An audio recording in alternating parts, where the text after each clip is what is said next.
안녕하십니까, 이창훈입니다. 매주 월요일 저녁 6시 증권가 베테랑과 함께합니다. 주경야톡, 시장에 대한 궁금증, 여러분들이 꼭 듣고 싶은 전략가의 투자 판단, 이 시간을 통해서 여러분들에게 전달해 드리겠습니다. 오늘 그 첫 시간으로 KB증권의 신동준 리서치센터장 모시고 현 장세에 대한 판단과 경제 및 주식시장 전망을 들어보도록 하겠습니다. 끝까지 함께해 주시고요. 신동준 센터장 만나기 전에 이번 주 시장의 주요 이슈부터 점검해 보도록 하겠습니다.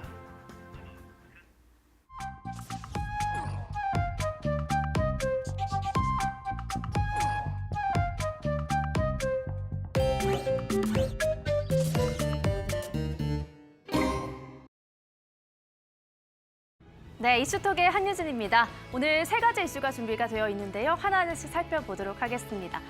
자, 먼저 첫 번째 이슈입니다. 코스피가 3,300선을 뚫은 가운데 9개월 연속 상승 가능성 여부에 대해서 관심이 쏠리고 있습니다. 지속적 상승에 대한 피로감에 대한 우려의 목소리가 들리고 있긴 합니다만 코로나19 팬데믹에서 벗어나고 있다는 점에서는 조심스럽게 상승에 대한 예측이 이뤄지고 있는데요. 다만 지수 하락에 베팅하고 있는 개인 투자자들이 늘고 있다는 점은 저희가 주목해 봐야 할 것 같습니다. 관련 내용 저희가 자세히 다뤄드리도록 하겠습니다. 자, 두 번째 이슈 살펴보도록 하겠습니다. IPO 사상 최대어 크래프톤 청약 연기 이유는? 네, 맞습니다. 올여름 IPO 시장에 최대어로 관심을 모았던 크래프톤 상장에 제동이 걸려 있는 상황입니다. 그간 업계에서는 크래프톤의 가치가 과대평가됐다라는 지적이 팽배한 상황인데요. 이번 사태로 인해서 상장이 예정돼 있던 기업들에서 공모가 선정에도 적지 않은 영향이 미칠 것으로 예상이 되고 있습니다. 저희가 그와 관련된 내용 자세히 다뤄드리도록 하겠습니다. 자, 마지막 이슈도 살펴보도록 하겠습니다. 세 번째 이슈입니다. 몸값만 8조, 한운시스템 M&A 최고가 찍나. 네, 돛을 잃은 배처럼 정처 없이 떠돌던 상장사 한 곳이 드디어 새로운 주인을 찾아 나섭니다. 바로 한운시스템인데요. 본격적인 매각 절차에 들어간 상황입니다. 글로벌 2위 자동차 공조업체인 한운시스템이 과연 어떤 곳에 닻을 내릴지 구체적인 매각 절차와 함께 인수 예상 후보들 짚어보도록 하겠습니다. 자, 이번 주 준비된 세 가지 이슈 이창훈 단장님과 함께 이야기 나눠보시죠. 이슈톡 이데일리 이강수 기자와 함께하겠습니다. 이강수 기자, 반갑습니다. 안녕하세요. 네, 이제 매주 월요일마다 네. 저희가 이제 만나게 될 것 같은데요. 한 주의 시작을 책임져야 돼서 부담도 좀 되실 것 같습니다. 네, 맞습니다. 또 개인 투자자분들이 요즘 워낙 공부를 많이 하셔서 똑똑하잖아요. 그렇죠. 예, 그만큼 저도 열심히 취재를 해서 좀 보람찬 월요일 저녁 보내실 수 있도록 제가 노력하겠습니다. 네, 그럴 것 같습니다. 네. 앞으로도 잘 부탁드리고요. 네. 첫 번째 이슈부터 살펴보도록 하겠습니다. 우리가 뭐 거의 박스피라고 하는 오명에서 벗어나지는 못했었는데 드디어 3,300포인트를 넘어갔습니다. 아마 대한민국 주식시장이 생긴 이래로 처음인 것 같은데요. 현재 상황 어떤가 한번 짚어주시겠습니까? 네, 코스피가 역사상 처음으로 3,300선을 뚫고 올라갔습니다. 뭐 지수가 가파르게 상승하면서 몸집도 굉장히 많이 커졌는데요. 지난해 말 코스피 시가총액이 1,980조 원이었는데 이제는 오늘 종가로 2,300조 원으로 이제 한 약 16%가량 그 밸류가 올랐습니다. 최근 1년간 지수가 급격히 상승하면서 동학개미 운동이라는 얘기도 있었잖아요. 그렇죠. 예. 이제 코스피 시장의 상승을 견인한 것은 개인 투자자인 것으로 이제 분석이 됐습니다. 개인들이 상반기에만 53조 원어치 주식을 사들이면서 지수를 떠받쳤고요. 반면에 외국인과 기관은 각각 17조 원, 34조 원의 주식을 좀 팔아치웠습니다. 이제 코스피 상승률은 그 미국 주식 요즘 워낙 좋아하시는데 미국 증시보다 더 많이 올랐습니다. 그래서 뭐 다우존스나 S&P, 나스닥보다 더 많이 오른 것으로 집계됐고 G20개국 안에서는 7번째 상승률을 기록했습니다.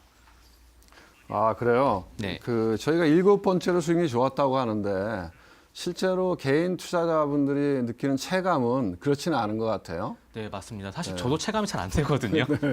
네, 이게 삼성전자 때문이라는 분석이 많습니다. 그래서 네. 삼성전자를 가지고 계신 분들은 아무래도 좀 이렇게 큰 수익을 못 보셨을 확률이 큰데요. 그 이유가 개인 투자자 순매수액 중에 40%인 23조 원이 삼성전자로 들어갔다고 합니다. 그런데 삼성전자가 오늘 종가로 81,900원인데요. 이게 삼성전자의 상반기 거래 금액을 거래량으로 이제 한번 계산해 본 순매수 단가가 83,400원이라고 합니다. 아, 그럼 약간 손해 본 거네요. 네, 맞습니다. 네, 그래서 네, 네. 오늘 종가보다 더 그렇죠. 그래서 올해 삼성전자 주식을 사서 현재까지 보유하고 있다고 하면은 평균적으로 말씀하신 것처럼 손해 볼 확률이 지금 높다. 좀 이렇게 네. 분석이 됩니다. 네. 뭐 같은 방식으로 이제 계산을 해 보면은 상반기 개인 투자자들이 사들인 상위 10개 종목이 있는데요. 이 중에 4개 종목이 마이너스 수익률을 기록했다고 합니다. 네. 아, 그 전체적으로 돌아보면 저도 이제 시장을 보고 있지만 네. 카카오나 네이버가 많이 올랐잖아요. 그죠? 시가총액도 큰데 플랫폼 기업들이 워낙 많이 올랐고 상대적으로 이제 예상할 때는 올해는 경기가 좀 좋아질 테니까 경기 민감주들이 좋아질 거다 이렇게 기대를 많이 했는데 네. 사실은 그렇지 않았던 것 같아요. 네, 맞습니다. 그것뿐만 아니라 또 이 지수 하락하는 인버스 ETF 이런 데 투자한 개인들도 있다는 이야기가 있더라고요. 네, 맞습니다. 사실 뭐 지난주 금요일만 지수가 역사적 신고가를 경신한 게 아니라 올해만 뭐 14번 정도 경신을 했다고 해요. 이제 네. 그때마다 이제 개인 투자자분들이 인버스를 사겠다. 제 주변에도 네. 인버스 사겠다는 친구들이 되게 많았었거든요. 아마 그런 분들은 대체로 손해를 봤을 확률이 큽니다. 그래서 인버스 ETF 같은 경우에는 이제 지수가 내려가야지 수익을 얻는 그런 상품이잖아요. 네. 그런데 이 인버스 ETF를 개인 투자들이 가장 많이 매수한 종목 중에 3위가 인버스 ETF를 기록했다고 하거든요. 네. 그래서 뭐 5,120억 원어치나 최근 한 달 동안에 매수를 했다고 하니까 네. 이 투자자분들은 지금 뭐 속이 쓰릴 것 같습니다.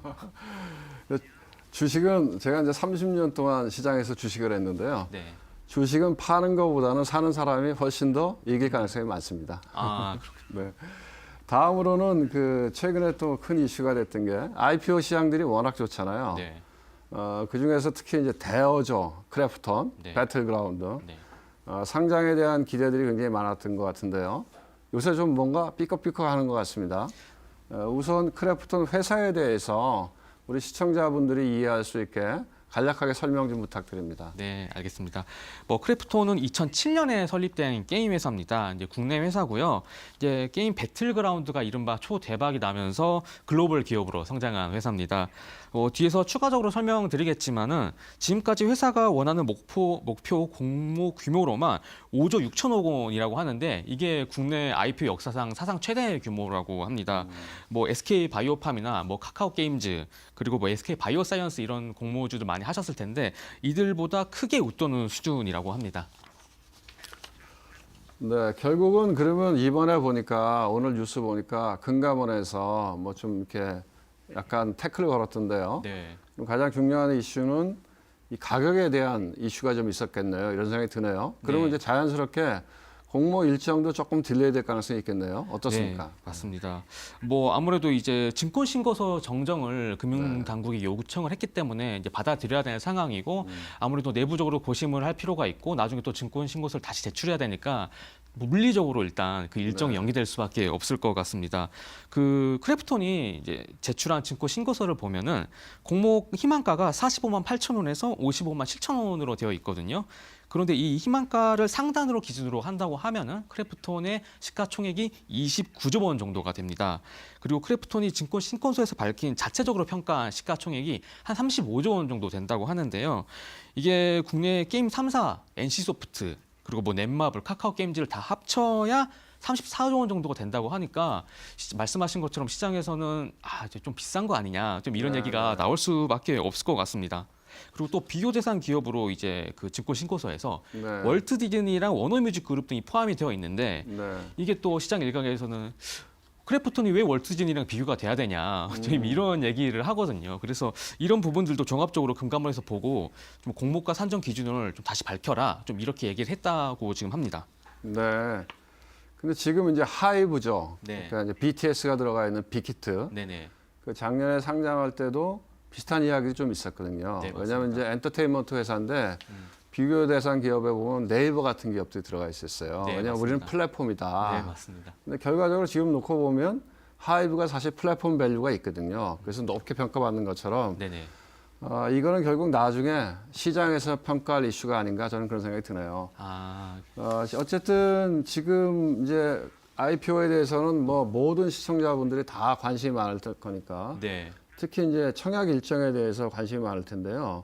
그러면 어떻게 청약 일정이 될 것 같고, 네네. 그러면 이제 주간사나 이런 쪽에서 가격을 좀 낮출 가능성이 있는지 그런 것들이 궁금하네요. 네, 아무래도 지금은 뭐 당국뿐만이 아니라 뭐 기관 입장에서도 비싸다는 얘기가 많이 나오고 있기 때문에 네. 아무래도 공모가를 조금 낮춰서 다시 내지 않을까 좀 네. 이렇게 추측을 하는데 아직까지 뭐 확정된 바는 없습니다. 그래서 네. 공모가 올해 이제 개인 투자자 청약은 이제 7월 14일에서 15일 이틀 동안 진행되는 걸로 예정되어 있었는데 지금 뭐 나온 보도들을 종합해 봤을 때는 21일에서 22일로 연기되지 않겠냐, 한 주 정도 연기되지 않겠냐, 좀 이런 전망이 나오고 있고요. 뭐 마지막으로 투자 포인트라도 이제 설명드리자고 하면은 그 대표 주관사가 미래에셋 증권입니다. 네, 네. 그리고 이제 공동 주관사에서 크레딧 스위스, NH증권, 시티증권이 포함돼 있고 삼성증권이 인수단으로 참여를 했습니다. 그래서 개인 투자자들이 이제 크래프톤에 청약을 하려면은 미래에셋 증권과 NH증권 그리고 삼성증권 이 세 개의 증권사에서 계좌를 가지고 있으시면 좋을 것 같고 여기에 각각 다 청약을 해서 중복 청약이 되니까 그런 전략으로 노리면 좋을 것 같습니다. 네, 잘 들었고요. 마지막으로 한원 시스템을 살펴보도록 하죠. 이게 원래 옛날에 한라공조였거든요. 한라공조요. 네. 그러니까 이제 우리가 자동차 타면 뭐 에어컨 나오고 또 히터 나오고 하잖아요. 그런 네네. 열 관리 시스템을 하는 회사인데 지금은 이제 이게 한행컴퍼니, 그죠? 네네. 그 프라이빗 에쿼티에 넘어가 있던 건데 다시 이제 시장에 매물로 나온 거죠. 네, 그래서 이게 규모도 크고 또 전기차 시대에 중요한 또 한 역할을 할 것 같기 때문에 여러 가지 시장에 관심들이 많은 것 같은데요. 어떻게 지금 진행되고 있습니까? 네, 뭐 지난주 22일에 예비 입찰이 진행이 됐다고 합니다. 네, 그래서 뭐 매각 대상은 말씀하신 것처럼 그 PF 한행컴퍼니가 50% 지분 가지고 있고 네. 한국타이어가 20% 지분을 가지고 있더라고요. 그래서 이번 매각할 때 동시에 팔자 이렇게 돼서 그 70%의 한원 시스템의 매각이 이제 매물이 이제 나온 상황이고요. 지금 일단 그 들어온 들어온 회사들을 보니까 사모펀드인 칼라일과 베인캐피탈 그리고 블랙스톤 이렇게 들어와 있고 글로벌 자동차 부품사 말레가 들어왔다고 합니다. 그리고 말레는 이제 한원 시스템을 이어서 공조 시스템 말씀하신 에어컨이나 이쪽 4위 업체라고 하고요. 3위 업체인 발레오가 원래 들어온다고 했었는데 안 들어오겠다고 이렇게 공시를 한 거 보니까 이제 철회를 한 것으로 좀 그렇게 분석이 됩니다. 그러면은 이게 흥행이 그렇게 뭐 이렇게 잘 된 건 아니네요. 제가 보기엔. 네, 사실은 이제 국내에 LG그룹이나 SK도 들어온다는 얘기가 있었는데, 그래서 생각보다는 약간 좀 그렇게 뜨거운 것 같지는 않은데, 네, 맞습니다. 어떻게 투자가들이 보기에는 뭔가 이렇게 가격 부담 같은 게 느껴지는 건가요? 맞습니다. 아무래도 천문학적인 가격 때문에 네. 이게 8조 원이 사실 이렇게 쉽사리 이렇게 현금을 네. 가지고 있는 회사들이 많이 없기 때문에 그런 것들 때문에 좀 비싸지 않냐 뭐 이런 것 때문에 사실 매각이 될지 말지 유무도 사실 이렇게 의심을 받아봤었잖아요. 네, 네. 그리고 뭐 말씀하신 것처럼 그 국내 대기업이 아직까지는 들어오겠다고 한 곳이 없거든요. 그래서 LG그룹이 사실 유력하게 좀 거론이 됐었는데 네. FI와 협상이 좀 제대로 되지 않으면서 이제 LG그룹이 이제 들어오지 않는 것으로 이제 분석이 되고 있고 SK그룹과 한라그룹도 지금 이제 막판 좀 고심을 하고 있다고 하는데요. 네. 사실 뭐 지난주 22일이 이제 그 입찰 날이었지만 네. 뭐 주간사 쪽에서는 이번 달 6월 말까지는 한번 받아보겠다. 아직 그러면 또 열려 있는 거네요. 네, 맞습니다. 네. 이제 그렇게 말한 상황이기 때문에 국내 대기업이 막판에 이제 들어올지 말지 이것도 투자자들의 좀 관심을 모을 것으로 분석이 됩니다. 네. 뭐 한원 시스템은 지금 시장에 상장돼 있으니까 네. 이제 추가로 새로운 그 예비 입찰자들이 들어오냐 안 들어오냐가 투자의 관점에서는 굉장히 중요하다 이런 생각이 듭니다. 네, 맞습니다. 오늘 이광수 기자님 그 정말로 너무나 중요한 이슈를 너무나 잘 정리해서 전달해 주셔서 네. 너무 감사드리고요. 다음 주에도 또 월요일 날 중요한 이슈를 들고 와주시면 고맙겠습니다. 예, 고맙습니다. 네, 예, 감사합니다. 수고하셨습니다. 네.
네, 여러분이 가장 만나고 싶어하는 투자 전략가, 가장 듣고 싶은 주제로 이야기를 나눠보도록 하겠습니다. 섹터톡, 앞서 예고한 대로 수많은 시장의 굴곡을 함께한 전략가를 모셨습니다. 어떤 분인지 화면으로 먼저 만나보시겠습니다.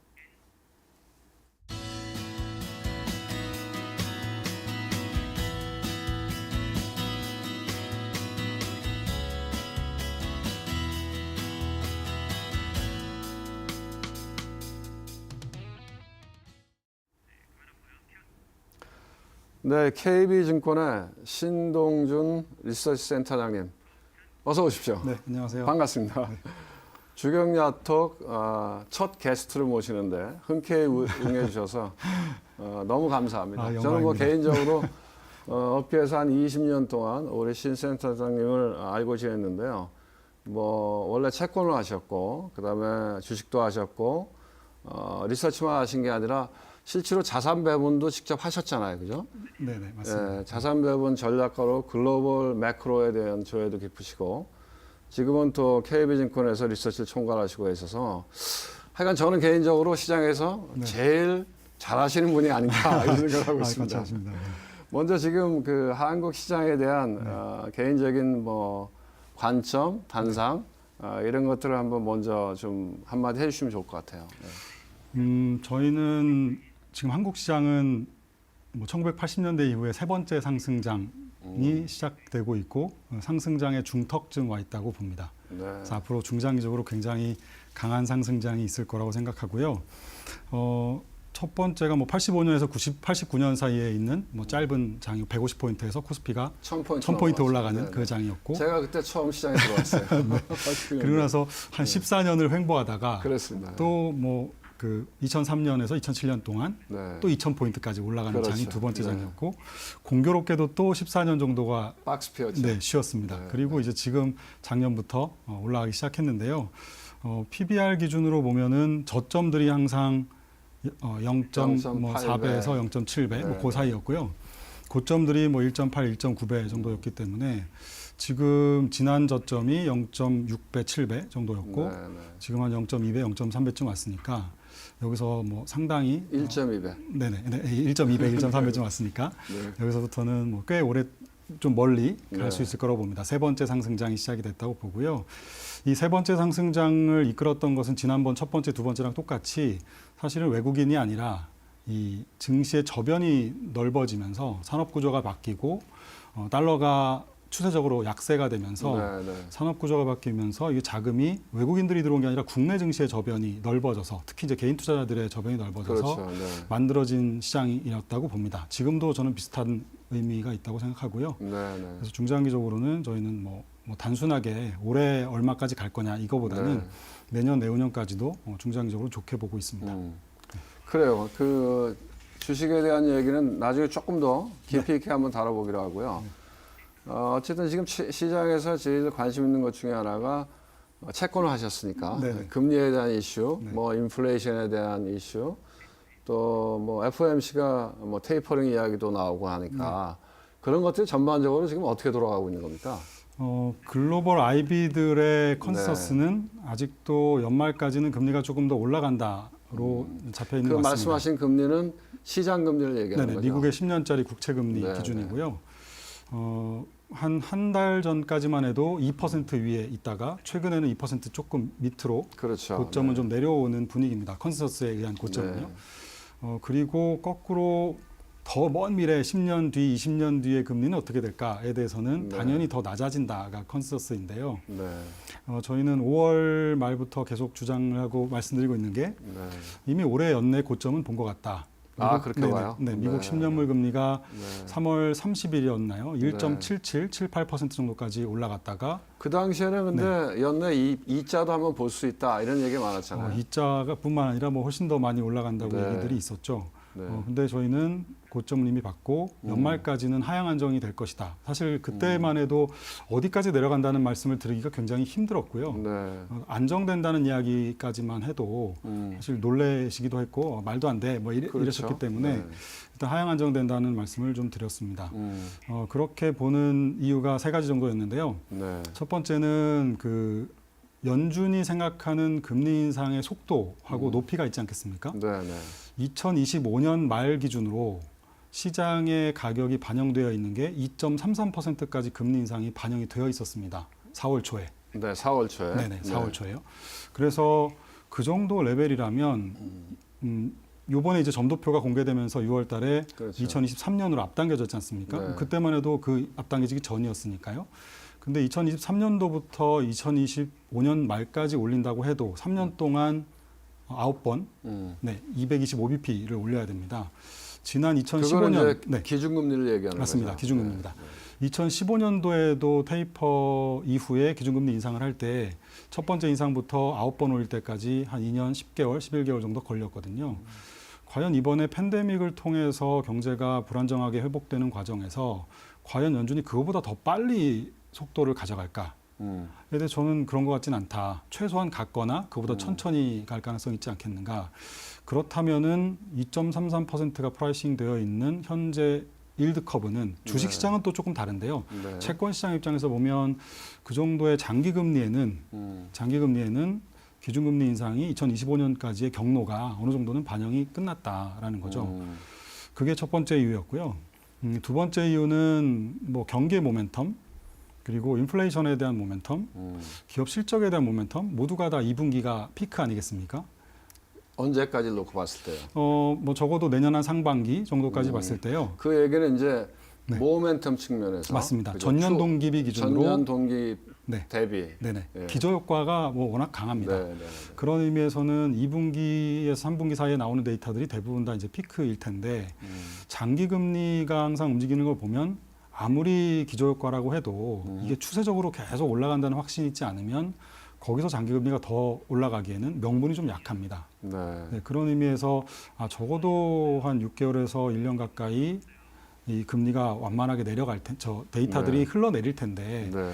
지금은 우리가 기저효과니까 뭐 당연한 거 아니야라고 받아들이지만 항상 보면 위기 이후에 급등했다가 데이터들이요 전년 동기비 대비 급등했다가 또 전년 동기 대비 급격하게 꺾이면 그때가 항상 밸류에이션 비싸다 혹은 뭐 이익도 거의 다 왔다 경제 데이터도 꺾이고 또 마침 그때가 정책을 걷어들이기 시작하는 타이밍입니다. 네. 뭐 당연히 경제가 회복이 되니까요. 네.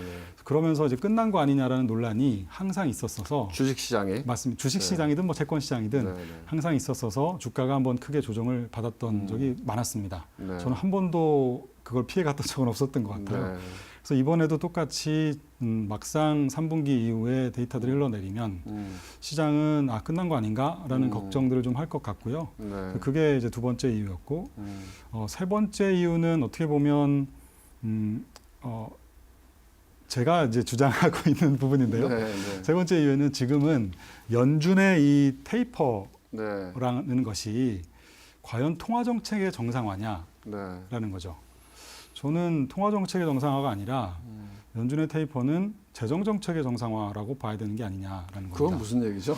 그러니까 과거의 네. QE는 자산 네. 매입은 주로 채권을 매입하거나 유동성을 풀어서 장기 금리를 낮추고 네. 자산 가격을 끌어올리기 위한 목적 아니었겠습니까? 그렇죠. 네. 그런데 팬데믹 이후의 테이퍼링은 사실은 정부가 발행하는 국채를 매입해주기 위한 그러니까 정부가 재정 지출을 적자를 내고 그렇네요. 네, 네. 그 네. 재정 지출을 해야 되는데 네, 네. 그거를 매입해주기 위해서 사실 한 QE 양적 네, 완화가 네, 훨씬 네. 더 강했거든요. 네, 규모도 그렇네요. 그렇고요. 네. 제 기억에도 2008년 금융위기 이후는 사실 통화정책이 주도를 했던 것 맞습니다. 같고 네, 그러니까 코로나19 이후에는 이건 사실 정치적인 이슈가 아니잖아요. 맞습니다. 네. 뭐 코로나는 여당이고 야당이고 보수고 진보고 똑같이 네. 온 거니까 그래서 재정 지출이 많이 늘어난 것 같아요. 네. 그래서 그게 아마 2008년 금융위기 이후하고 지금하고 큰 차이가 아닌가 그런 생각이 좀 드네요. 맞습니다. 그래서 뭐 현대 통화 이론이라고 말하는 MMT의 네, 네. 이론이라는 얘기까지도 이제 등장을 하게 된 것이고요.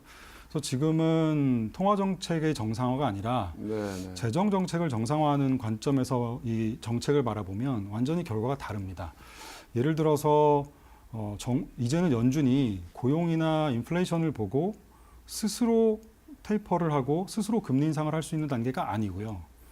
정부가 국채를 덜 발행하고, 그러니까 정부 네. 지출을 줄이고 그만큼 국채를 덜 발행하면 그만큼 덜 사줄 수 있는 거라는 거죠. 마음대로 덜 샀다가 금리가 크게 올라가 버리면 지금까지 해놓은 정책들이 무용지물이 될 수 있으니까요.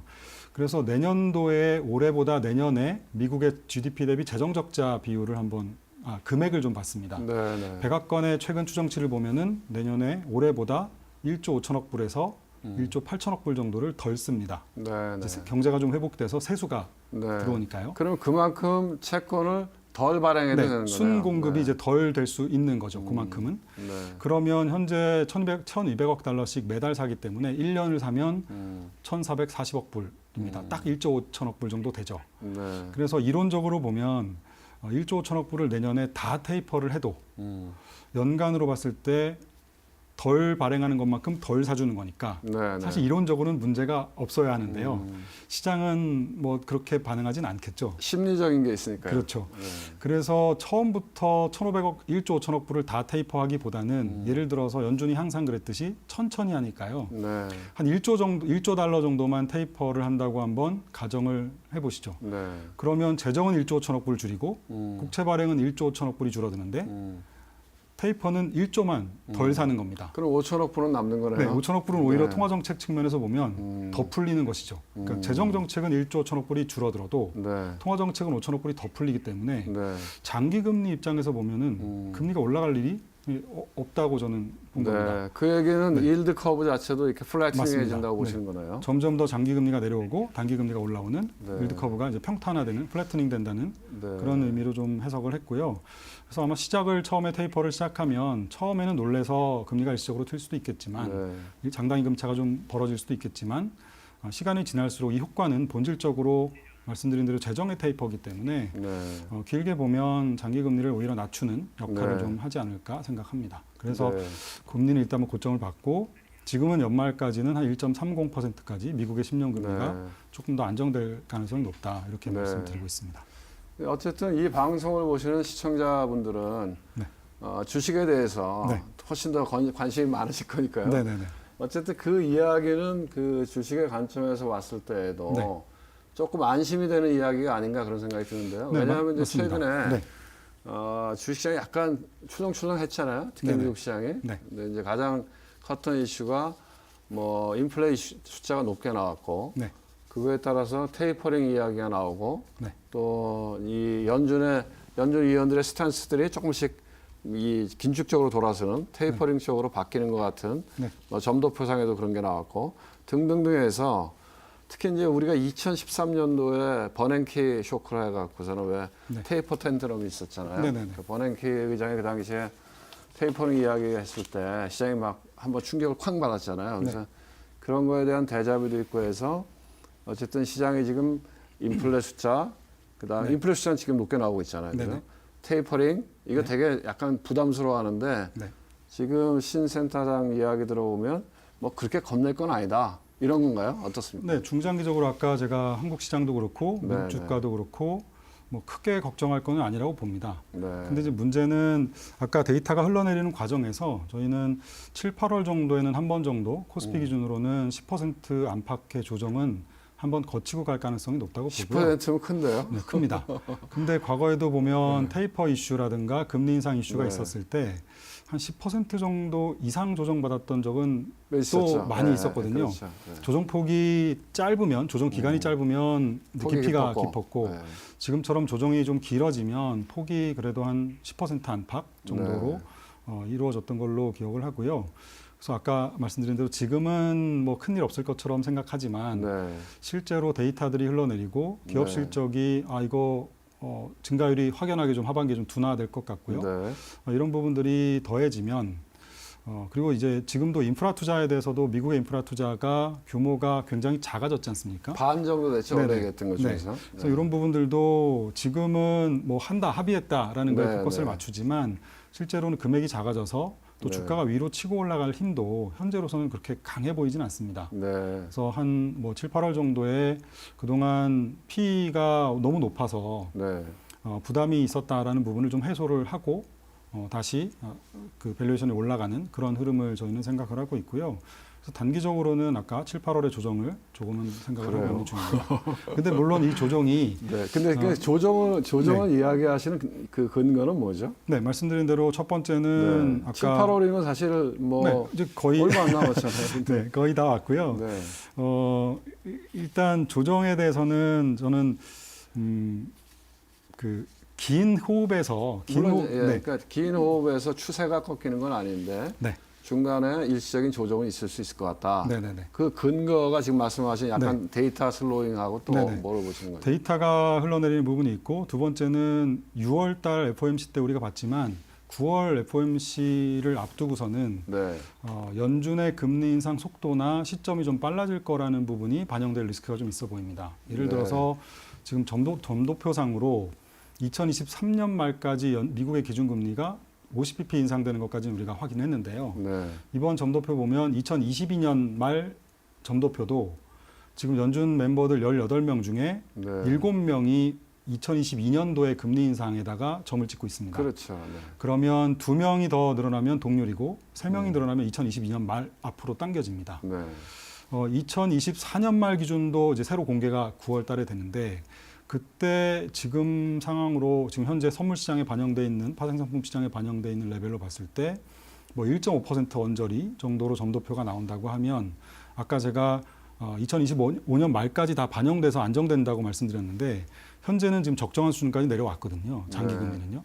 그래서 그런 좀 22년 말로 땡겨지거나 네. 24년 말이 1.5 정도 올라가면 네. 여기서부터는 사실 장기 금리가 한 번은 더 좀 반등을 해야 되는 상황이 될 거고요. 그 과정에서 저는 테이퍼에 의한 주가의 네. 조정 가능성은 있다고 봅니다. 그러니까 9월 FOMC니까 그 전에 많은 논의들이 있을 것이고 네. 그런 흐름들이 시장에 반영된다고 보는 거죠. 너무 빨리 보시는 거 아닙니까?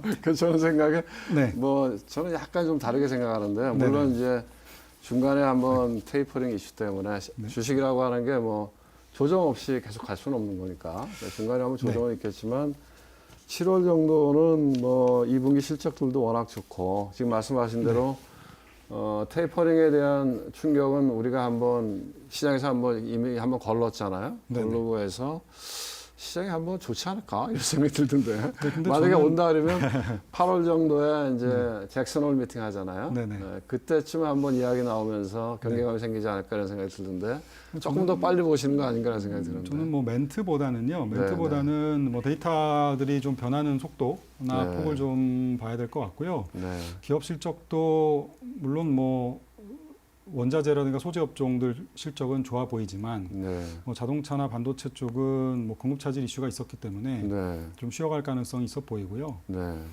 시장이 예상하는 것보다 조금은 낮게 나올 가능성이 있어 보이고, 뭐 무엇보다 근데 뭐 이 부분은 꼭 좀 짚고 네, 말씀드리고 네. 싶어요. 그러니까 7, 8월 정도의 조정을 말씀을 드리지만 네. 지금의 조정은 강한 상승 추세장 속에서 나타나는 10% 조정이기 때문에 네. 이거를 가지고 현금 비중을 늘려서 대응하거나 이런 전략은 저는 옳지 않은 것 같습니다. 그래서 이 그렇죠. 조정을 말씀드리는 네. 이유는 오히려 이 조정 이후에 색깔이 네. 상반기에는 주로 경기 민감 업종, 음. 그다음 가치주, 네. 뭐 원자재 소재 업종들 이런 쪽이 좋았다면 이미 상반기에는 네. 그런 것보다는 네이버 카카오가 좋았죠. 플랫폼이 워낙 좋았죠. 상반기보다는 상반기에는 이제 주로 그 가치주가 맞는 것 같고요. 그렇죠. 네이버 카카오가 지금 올라가기 시작한 건 얼마 뭐 안 최근에 됐습니다. 근데 맞습니다. 예. 그래서 5월 말, 6월 정도부터는 네. 소프트웨어나 인터넷 미디어 정도부터 시작해서 성장주들이 저는 네. 하반기에는 아웃퍼폼할 거라고 보고요. 테이퍼 이후에는 뭐 친환경이나 네. 아니면 뭐 조금 더 게임이나 조금 더 네. 그 뭐랄까 더 먼 미래 이익을 네. 가지고 가는 그런 업종들이 좀 좋을 것으로 네. 보고 있습니다. 그래서 업종에 대해서 성장주를 더 매수하시거나 아니면 네. 교체 매매하는 정도의 전략으로 활용하실 것을 뭐 권해드리고 있습니다. 그러니까 이제 정리해서 말씀드리면 뭐 이 테이퍼링 이슈나 아니면 뭐 금리 이슈나 또 무엇보다는 시장이 많이 올랐잖아요. 그죠? 네네. 그리고 또 보시는 거는 이제 그 거시경제적인 측면에서 모멘텀이 하반기에는 상반기보다 약간 좀 슬로우해질 거다 이런 네네. 것들을 네. 선반영해서 조정이 한 번 있을 것 같다 이런 네. 얘기신데 네. 그렇지만 이건 추세가 바뀌는 건 아니기 맞습니다. 때문에 네. 그 조정을 이용해서 자기 포트폴리오를 리밸런싱하는 그런 기회로 삼는 게 좋을 것 같다 이런 맞습니다. 얘기시잖아요. 맞습니다. 그렇죠? 네. 그 리밸런싱 얘기가 나왔으니까요. 네. 원래 저거 하시잖아요. 글로벌 자산 배분 하시잖아요. 네네네. 지금 이제 우리 시청자분들도 뭐 개별 주식도 하시지만 네. 이제 뭐 해외 주식도 하시고 네. 또 원자재 펀드에 가입도 하시고 다양한 형태로 네. 투자하시는 분들도 있고 해서요. 그런 관점에서 자산 배분 관점에서는 어떻게 보고 계십니까? 네. 저희가 자산 배분의 경우는 리포트도 내지만 네. 저희가 내는 리포트를 통해서 실제 EMP를 사용해서요. 네. 상품을 자문하고 아, 저희 그래요? 회사 레분용을 하고 있습니다. 그럼 EMP 뭐 네. 시청자분들의 이해를 돕기 위해서 EMP라고 하는 거는 네. ETF를 갖다가 매니지먼트 포트폴리오에서 맞습니다. 네. ETF로 포트폴리오를 짜서 네. 조금씩 비중 조절을 하면서 네네 맞습니다. 그 제가 공무원 점검에 있을 때 처음 했던 겁니다. 네네. 그래서 이제는 이제 그 부분이 많이 그때 제가 대중화되기 처음으로 시작했고요. EMP 펀드라는 걸 만들어서 해봤었어요. 네네. 아, 그때- 그거를 지금 네. 그러면 자문형 랩으로 합니까? 네네 지금 랩으로 출시돼서 증권에서. 있고요. 네 저희가 네, 저희의 뷰를 그대로 담아가는 뭐 심포니 랩이란 랩도 있고요. 네. 그리고 저희 본사에서 운영하는 본사 운영형 랩도 이제 저희의 MP를 가져다가 네. 조금 변형해서 사용을 하고 있습니다. 그래서 뭐 수익률은 상당히 양호하고요. 네. 기본적으로 주식 비중을 60%에서 70% 사이를 계속 네. 가져가고 있고 지난 팬데믹 이후에 많이 비중을 늘렸고요. 네. 지금은 채권의 비중을 조절하는 것보다는 아까 금리가 단기 금리는 올라오고 장기 금리는 안정되는 구간이기 때문에 네. 채권의 비중을 조절하는 것보다는 차라리 장기채 비중을 좀 줄이고 네. 좀 늘리고 단기채 비중을 좀 줄이는 이런 전략을 쓰고 있고요. 지난달 아까 말씀드린 대로 그 시점부터는 저희가 미국의 성장주 네. EMP ETF를 좀 담아서 네. 좀 가고 있고요. 작년 가을 이후에 이제 친환경 ETF들도 조금씩 그 미국의 친환경 ETF나 중국의 친환경 ETF를 좀 담았었습니다. 작년 뭐 가을 연말 정도. 연초에는 워낙 좋았죠. 네네 지금. 맞습니다. 네. 그 성과가 좋았고 최근 들어서 올해 상반기에 봄에 네. 그 성과가 좀 안 좋았고요. 그렇죠. 최근에는 네, 네. 그렇죠. 그래서 그 부분이 이제 최근 들어서 다시 조금 아까 성장주하고 같은 맥락에서 네. 올라가고 있어서 네. 전체적으로는 뭐 지금 성장주, 친환경, 음. IT 이런 쪽을 조금 더 오버웨이트하고 있고요. 네. 지역적으로 보면은 그동안은 주로 미국 일변도의 오버웨이트였다면 네. 이제는 뭐 친환경 비즈니스라든가 신산업을 좀 잘 하고 있는 한국과 중국 비중을 조금 더 평소보다는 좀 더 가져가고요. 유럽 비중도 미국보다는 뭐 더 많지는 않지만 네. BM 대비해서는 뭐 비슷한 수준으로 가져가고 있는 네. 중입니다. 그 자문사 랩이라고 하는 게 네. 몇 년 전에 그때 이제 2008년 금융위기 이후에 네. 중국이 그 투자를 확 확대할 때 네. 그때 뭐 자문형 랩이 한번 차정 바람 불 때 네. 그때 붐이 있었잖아요. 예, 예. 최근도 그 랩 같은 게 좀 돈이 들어오나요? 랩 쪽으로는 자금이 많이 들어오고 있고요. 아 그래요. 네네. 네. 오히려 뭐랄까요? 자산운용사의 어떤 펀드에 들어가 있던 컨셉을 네. 자문형 랩에다가 그 네, 포트폴리오를 네. 얹어서 랩으로 출시하는 경우도 요즘에는 굉장히 빈번하게 제가 보고 있습니다. 아 그래요. 그러면 이제 조금 자산 규모가 크시고 또 글로벌 투자에 관심 있으신 분들은 증권사의 자문형 랩도 투자하는데 좋은 툴이 될 수 있다는 맞습니다. 생각이 드네요. 네. 지금 자연스럽게 이야기가 나왔는데요. 뭐 성장주, 가치주 이런 네. 이야기들을 많이 하는데 네. 저는 사실 개인적으로 그 분류에 동의하지 않아요. 왜냐하면 우리가 전통적으로 얘기할 때 성장주, 가치주를 얘기하면 늘 이야기했던 밸류에이션 지표가 네. 뭐 PER이나 네. PBR 이런 건데 네. 저는 뭐 지금 밸류라고 하는 게 그런 걸로만 진단할 수 없는 거니까. 네, 근데 네, 어쨌든 맞습니다. 뭐 지금 이제 시장에서 통칭하는 뭐 네. 성장주, 가치주 이렇게 놓고 보면 예. 말씀하신 대로 올해 상반기에는 좀 가치주, 네. 작년에는 성장주 워낙 아웃퍼폼했으니까요. 네네. 향후 하반기는 성장주 쪽을 조금 더 좋게 보시는가 봐요. 뭐 성장주, 가치주의 분류는 뭐 저희도 단장님하고 똑같이 이게 과연 이 분류가 좀 애매하다라는 생각을 네, 하지만 뭐 고객들이 워낙 이제 그렇게 분류해서 질문하시고 네, 답을 하시기 때문에 네. 또 성장주 하면 삼성전자가 성장주냐라는 논란도 네, 또 있는 네, 것처럼요. 근데 저희는 성장주의 기준을 물론 뭐 이런 비교할 때 밸류에이션은 PER이나 PBR을 보지만 네. 성장하는 기업은 무엇인가라고 봤을 때는 일단 매출액이 늘어야 된다라는 게 가장 큰 기준이라고 봅니다. 그런 의미에서 삼성전자는 지금은 사실 성장주라고 보기에는 조금 지난 한 몇 년 동안 좀 어렵지 않았나 싶고요. 그런데 앞으로는 매출액에 대한 이 전망치들이 빠른 속도로 올라가고 있으니까 앞으로는 성장주로 분류될 가능성은 있다라고는 보고는 있습니다. 저하고는 다르네요. 저는 성장률은 대한민국에서 장기적으로 봤을 때 네. 가장 강력한 성장주라고 보는데 네, 네. 어쨌든요. 네. 뭐 장기 금리가 아까 말씀드린 대로 하반기에는 좀 더 안정된다고 보고 있고요. 네. 그리고 하반기에는 성장이 조금 더 희소한 시대가 될 거라고 보는 겁니다. 성장이 희소한 시대, 시기. 네, 보는 거죠. 이제 베이스 이펙트도 없어지고. 네네. 올해 네네. 상반기에는 사실 뭐 이익 성장률이 50%가 넘는 기업들이 뭐 엄청 많았고요. 그렇죠. 네. 밸류에이션은 코스피가 뭐 PER 14배 후반까지 갔었으니까 네. 대부분 비싸다라는 평가가 있었기 네. 때문에 사실 가치주가 희소한 그러한 시장이었어서 이제 가치주가 우위에 있었다면 네. 하반기에는 그 이익이 지금 정도 속도로 늘지는 않을 것 같고요. 기울기가 좀 완만해지고 밸류에이션은 뭐 11배 수준으로 코스피가 내려와 있기 때문에 11배라고 하는 거는 지나간 게 아니고 2021년도 이익 기준인 거죠? 맞습니다. 12개월 포워드 기준으로 포워드로. 네네. 지금 11배 중반 정도까지 왔기 때문에요.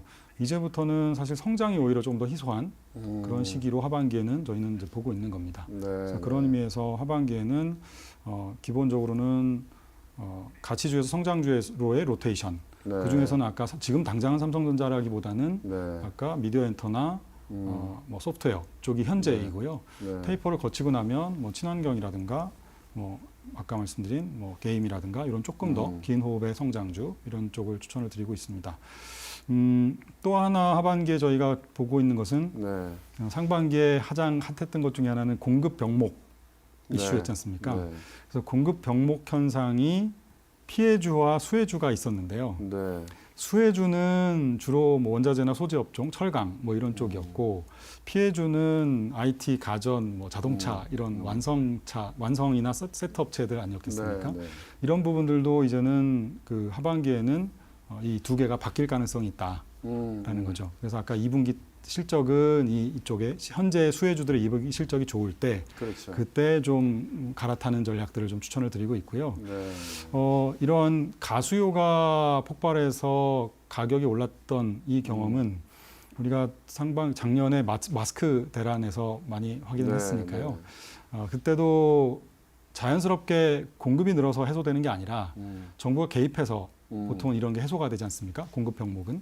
중국이 좀 하고 있지 않습니까? 맞습니다. 네. 중국이 지금 철강의 네. 가격 규제하면서 5월 중순부터 네. 철강 가격이 좀 둔화되고 있고 증가율이 네. 좀 내려오고 있고 마스크 당시에도 정부가 공정 마스크 하면서 이제 가격이 떨어지기 시작했기 때문에 지금 이미 어느 정도 시작이 된 것 같아요. 그래서 네. 실적이 반짝 2분기 실적이 괜찮을 때 네. 이런 근데 뭐 마스크를 생산하는 업체들이 결국은 가격들이 많이 내려와 있기 때문에 네. 똑같이 이제는 하반기에는 자동차를 저희가 특히 그래서 좀 좋게 보고 있습니다. 자동차. 그동안 네, 피해를 네, 봤던 자동차가 이제 수혜주로 넘어오고 네. 그동안 수혜를 봤던 업종들이 조금은 상승률이 좀 둔화되는 그런 흐름으로 보고 있습니다. 그럼 뭐 단적으로 얘기해서 포스코보다는 현대차가 낫다. 제가 뭐 좀 말씀드리기는 좀 그렇고요. 아니 저도 네. 자동차를 좋게 봐요. 네네. 왜냐하면 자동차가 옛날에는 어떻게 보면 좌초 자산이었잖아요. 네네. 근데 이제 지금은 이게 자율주행 전기차로 넘어가면 네. 지금 어떻게 보면은 뭐 캐시카우 플러스 성장 스토리를 갖고 있기 때문에 네네. 그리고 또 스마트폰은 이거 100만 원짜리잖아요. 네네. 자동차는 5천만 원짜리잖아요. 네. 그래서 뭐 롱텀으로도 그 성장 스토리가 있어서 네. 저도 뭐 괜찮게 봅니다. 네. 그러니까 말씀하신 네. 아까 삼성전자도 뭐 분명히 변신하는 지금 과정이 네. 있지 않겠습니까? 그래서 그 과정에서의 삼성전자는 저는 뭐 훌륭한 성장주라고 생각하는데요. 지금 당장 삼성전자를 담을 거냐에 대해서는 현재는 조금 몇 달은 조금 네. 다른 호흡이 있지 않겠는가라고 보는 겁니다. 그렇죠. 짧게 보면 그런데 네. 저는 뭐 제가 30년 동안 이 시장에서 주식을 했는데 네. 쟤는 뭐 그런 관성이 있어서 그런 건지 모르겠지만 장기적인 투자를 하기에는 삼성전자만큼 좋은 시간 그럼요. 없다는 게 좀 제 맞습니다. 지론이에요. 그 부분은 뭐 100% 동의합니다. 네. 그 아까 미국 성장주 이야기 나왔는데요. 네. 뭐 미국 성장주 하면은 네. 뭐 그 지수를 이야기하면 나스닥, 우리 이제 나스닥과 다우를 이렇게 보잖아요. 네네. 그러면은 지금은 이제 미국 주식에 투자하시는 분들도 굉장히 많잖아요. 네. 그래서 미국 성장주를 투자할 때 어느 쪽을 좀 이렇게 관심 있게 보고 네. 어떤 지표들을 보면서 네네. 우선 이제 미국 성장주 이렇게 얘기하면 뭐를 투자해야 됩니까? 호흡에 따라 좀 다른 것 같습니다. 네. 그러니까 저희는 주로 아까 제가 자문형 상품을 랩으로도 출시하고 네, 있다고 네. 했지만 저희가 펀드도 자문을 하고 있는 게 하나 있는데요. 네.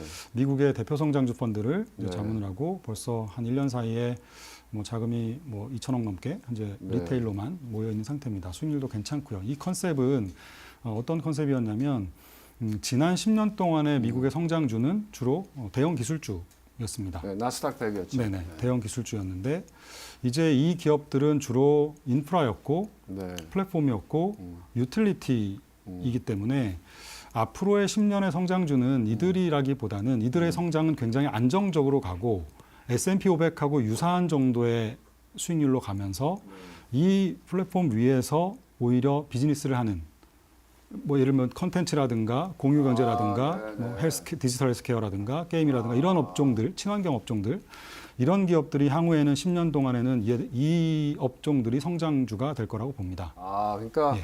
우리가 스마트폰이 나왔을 때는 스마트폰을 만드는 애플 같은 회사가 성장주였지만 맞습니다. 스마트폰이 보편화되고 나면 네. 애플이 아니라 스마트폰에 뭔가 들어가는 소프트웨어나 애플리케이션이나 맞습니다. 이거로 활용한 이커머스나 이런 게 성장주가 되는 그렇죠. 것처럼 예. 이미 지금 말씀하신 대로 플랫폼을 만들어 놓은 위에 네. 무언가 서비스를 얹을 수 있는 그런 기업이 성장주가 될 거다 이렇게 보시는 거죠. 네, 스마트폰과 자율주행차가 이제 두 개가 플랫폼이 네, 되는 거고요. 네. 이게 옛날에는 유틸리티였던 거죠. 그렇죠. 뭐 철도, 네, 네. 뭐 전력, 통신 뭐 이런 그렇네요. 거랑 같은 개념이기 네, 때문에 네. 이 기업들은 앞으로는 꾸준하게 안정적으로 성장하고 이익을 내고 배당을 주는 기업으로 바뀌면서 네. 성장 기업이라기보다는 성숙 기업으로 바뀌어갈 것 같고요. 네, 그 네. 기업에 지금 바뀌는 초입 단계라고 보고요. 네. 기인호흡에서는 아까 말씀드린 뭐 친환경 비즈니스를 가는 기업들, 아까 네. 플랫폼을 기반으로 성장하는 기업, 비즈니스하는 기업들을 네. 사셔야 되는데 이 기업들은 사실 사이즈가 작습니다. 예, 작아서 주로 펀드로 투자하는 게 저희는 맞다고 생각하고 어떤 기업이 10년 뒤에 아마존이 될지 10년 뒤에 뭐 구글이 될지 모르니까요. 네. 예, 그래서 지금은 이런 기업들을 모아놓은 산업이 성장하는 건 명백한데 네, 어떤 네. 기업이 승자가 될지 모르니 이 기업들에 대해서는 조금 더 긴 호흡에서 펀드로 투자하는 게 그럼 맞다고 펀드 생각합니다. 말고 네. ETF 있으면 하나 소개해 주시죠. 왜냐하면 지금 네. 투자자들은 다 자기가 직접 하고 싶어 하잖아요. 네네. 혹시 관련된 ETF가 있으면 좀. 저희가 지금 현재 네. 제가 이게 좀 조심스러운데요. 네. 어, 아니 그거와 네. 관련되어 있는 ETF를 얘기해 주시면 돼요. 네네, 저희 지금 포트폴리오에 들어가 있는 ETF 몇 개만 네, 네. 제가 지금 생각나는 걸 소개해드리면 네. VUG나 VOOG라는 그 S&P 500의 대형 성장주 혹은 뭐 네. 전체 성장주를 담아 VOOG라고 하는 거는 이제 ETF의 티커입니다. 티커죠. 네네. 네네. 네, 이런 그 대형 성장 VOOG 같은 경우 대형 성장주를 담고 있는 네, 것이고요. 네. VUG는 아마 전체 S&P 500의 성장주를 담고 네. 있는 상품이고 네. 또 ICLN이라는 상품은 미국의 친환경 네. 기업들을 담고 가는 또 네. ETF도 있습니다. 알겠습니다. 이런 것들이 뭐 주로 참고하실 ETF들이에요. 고맙습니다. 오늘 나오셔서요. 네. 뭐 다망면에 대해서 아주 깊이 있는 이야기를 많이 나누신 것 같고요. 너무 감사드리고 다음에 또 한번 기회 될 때 나와서 네. 이야기 주시기 바랍니다. 네, 고맙습니다. 예, 고맙습니다. 예. 네, 시청자 여러분, 오늘 얼마나 여러분들에게 도움이 되는지 모르겠습니다. 오늘 신 센터장님 모시고 깊이 있는 이야기들 많이 나눠봤는데요. 다음 주에는 이제 조만간 그 삼성전자 예비 실적이 발표가 됩니다. 그래서 또 여러분들이 삼성전자나 하이닉스나 반도체 주식들을 많이 들고 있을 것 같은데요. 다음 주에는 그 반도체의 최고 애널리스트 노건창 센터장을 모시고 반도체 산업에 대해서 또 여러분들이 답답해하는 삼성전자, 하이닉스에 대해서 한번 깊이 있게 다뤄보도록 하겠습니다. 네, 오늘 시청해 주셔서 감사합니다. 다음 주 월요일 날 또 찾아뵙도록 하겠습니다. 고맙습니다.